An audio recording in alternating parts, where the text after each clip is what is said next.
اور جو تیار ہوئے وہ سارے اصحاب رسول بنے، مگر تیار آپ کو بہرحال اپنے آپ کو خود کرنا ہے۔ اگر اللہ آپ کو تیار کرے تو ایمان جبر ہو جائے گا، دین جبر نہیں ہے۔ اللہ کہتا ہے چاہے میرا شکر کرو چاہے میرا انکار کرو، جو تمہاری مرضی ہے کرو، میں تمہارے ساتھ زبردستی کرنے کے لیے تیار نہیں۔ آپ ہدایت اللہ سے طلب کرتے ہیں، اگر وہ خود ہدایت آپ پہ فکس کر دے، لاگو کر دے، تو پھر چوائس آپ کی ختم ہو جاتی ہے۔ دین آپ کی چوائس پہ چھوڑا گیا ہے، چاہے اللہ کا انکار کرو چاہے اللہ کا شکر کرو، چاہے اسے مانو چاہے اس کا کفر کرو، یہ لبرٹی دی ہے اس نے آپ کو۔ تو جو خود کو تبدیل کرنا چاہے گا اپنا رویہ بدلے گا، اس کی سوچ بدلے گی، اس کا ارادہ بدلے گا۔ مگر ایک بہت خوبصورت بات شمس تبریز علیہ الرحمہ نے کہی کہ جو لوگ اپنی تجدید کرنا چاہتے ہیں، نئی زندگی میں داخل ہونا چاہتے ہیں، نئے انداز میں جینا چاہتے ہیں، نئے افکار کے ساتھ جینا چاہتے ہیں، نئے دین کے ساتھ جینا چاہتے ہیں، نئے لوگوں کے ساتھ جینا چاہتے ہیں، عظیم بننا چاہتے ہیں، تو پھر انہیں ایک طریقہ اپنانا پڑے گا، وہ ہے موتا قبل از موت، موت سے پہلے مر جانا۔ اولیاء اللہ کا یہ سبق رہا ہے ہمیشہ۔ موت کیا چیز ہے کہ جب آپ میں خواہشوں کی تکمیل نہ کر سکیں اور خواہشیں آپ کی دم توڑ جائیں۔ خواہشوں کا دم توڑ دینے کا نام موت ہے۔ تو موت سے پہلے مرنے کا مطلب کیا ہے؟ اپنی زندگی میں اپنی خواہشوں کی موت کر دو، خواہشوں کو مار دو۔ جب تم خواہشوں کو مار دو گے تم موت سے پہلے مر جاؤ گے۔ جب موت سے پہلے مر جاؤ گے تو امر ہو جاؤ گے۔ دو موتیں نہیں آئیں گی۔ خواہشیں چھوڑ دو۔ میری ایک کتاب تھی اللہ مل سکتا ہے، اس کی رسم افتتاح تھی، تو بانو کسیہ مرحوم کو بلایا تھا، بیمار تھی۔ میں نے انہیں کہا کہ آپ سٹیج پہ بیٹھ جائیں، کہنے بابا جی آپ نیچے بیٹھے ہیں تو میں تو سٹیج پہ نہیں بیٹھ سکتی۔ میرا انہوں نے احترام کیا، میں اوپر آ کے بیٹھ جاتا ہوں۔ میں بیٹھا، کہ نہیں مجھے آپ بس ایک لمحہ ایک بولنے کی اجازت دیں اور پھر میں جاؤں، میں کھڑی نہیں ہو سکتی، بہت بیمار تھی۔ اللہ مل سکنے کی بات ہو رہی تھی تو انہوں نے ایک ہی جملہ کہا، صرف ایک جملہ، ایک کرسی ہے جو خواہشوں کی ہے، جو خواہشوں کی کرسی ہے، وہ کرسی تو خالی کر دے، اس پہ اللہ آ کے بیٹھ جائے گا۔ اور چلی گئی۔ اس جملے میں اس نے یہ سمجھا دیا کہ موت سے پہلے مرنا کیا ہے۔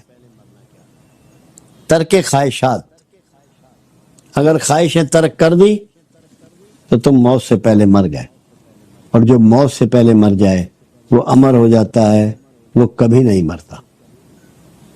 یہ جتنے عظیم لوگ ہیں آپ کی یادوں میں زندہ ہیں، آپ کی محبتوں میں زندہ ہیں، آپ کے دھیان میں زندہ ہیں، اپنی قبروں میں زندہ ہیں، کیونکہ وہ موت سے پہلے مر گئے۔ انہوں نے خواہشات کو شکست دے دی۔ جو طاقتور بننا چاہے، امر ہونا چاہے، باعزت ہونا چاہے، مقدس ہونا چاہے، محترم ہونا چاہے، ایک ہی راستہ ہے کہ وہ یہ سیکھ لے اس گر کو کہ مجھے موت سے پہلے مرنا ہے۔ اللہ کرے یہ بات آپ کے سمجھ میں آ جائے، اور آپ جو خواہشات کے غلام بنے ہوئے ہیں نا، جس کو قرآن کہتا ہے کہ خواہش نفس کی پوجا میں لگ گئے ہیں ہم لوگ، لفظ پوجا قرآن نے اس کو استعمال کیا ہے، اس سے آپ نکل جائیں۔ یہ چھوٹی چھوٹی جو آپ کی ضرورتیں ہیں نا، یہ پوری کریں، لمبی آرزویں نہ کریں۔ یہ چوائس پہ کوئی اچھی چیز کا لذت آ جانی، کھا لینا، خوبصورت کپڑا پہن لینا، یہ کوئی ایسی بات نہیں ہے۔ جو لمبی لمبی خواہشیں ہیں نا، جن کی آپ غلامی کرتے ہیں، جس کی وجہ سے کرپشن کرتے ہیں، جس کی وجہ سے کئی غریبوں کا گلا کاٹتے ہیں، وہ چھوڑ دیں۔ جب آپ اپنی ذاتی خواہش کو تکمیل کرنے کے لیے یہ نہیں سوچتے کہ آپ کے ہاتھ ظلم سے رنگے جا رہے ہیں، آپ کسی کا بہت بڑا نقصان کر رہے ہیں، اس کو ذلت اور اذیت میں مبتلا کر رہے ہیں، وہ ترک کرنا ہے، اس کو چھوڑنا ہے، جس میں آپ ظالموں میں کھڑے ہو جاتے ہیں۔ سب سے بڑے محبت کرنے والے دو ہیں، ایک اللہ ہے اور ایک اس کا رسول ہے۔ اللہ نے اپنا تعارف ہر جگہ رحمان الرحیم کے طور پہ کرایا اور اپنے رسول کا تعارف رحمت للعالمین کے طور پہ کرایا۔ جب آپ ان دونوں سے جڑ جائیں گے تو یقیناً آپ میں محبت پیدا ہو جائے گی، اور ان کی محبت کو پروان چڑھایا انسانوں میں انہیں اولیاء اعظام نے، جن کو لوگ عرف عام میں صوفی کہتے ہیں۔ ان میں سے کسی سے وابستہ ہو جائے جو صحیح معنوں میں صوفی ہو، تو کوئی وجہ نہیں ہے کہ آپ کے سینے میں محبت نہ بھر دی جائے۔ محبت کا پہلا اصول رحم سے شروع ہوتا ہے۔ جب آپ دوسروں کی، آپ کو جو تکلیفیں دینا ہے، آزار دینا ہے، دکھ پہنچانا ہے، اس پہ برداشت کرنا شروع کر دیتے ہیں اور ان کو معاف کرنا شروع کر دیتے ہیں، تو آپ یہ سمجھ لیں کہ معافی آپ کے اندر بڑھ گئی، تو آپ کے اندر محبت بڑھ گئی۔ بغیر محبت کے آپ کسی کو معاف نہیں کر سکتے۔ معافی سیکھ لیں، درگزر سیکھ لیں، تو محبت سے گونجے جائیں گے آپ۔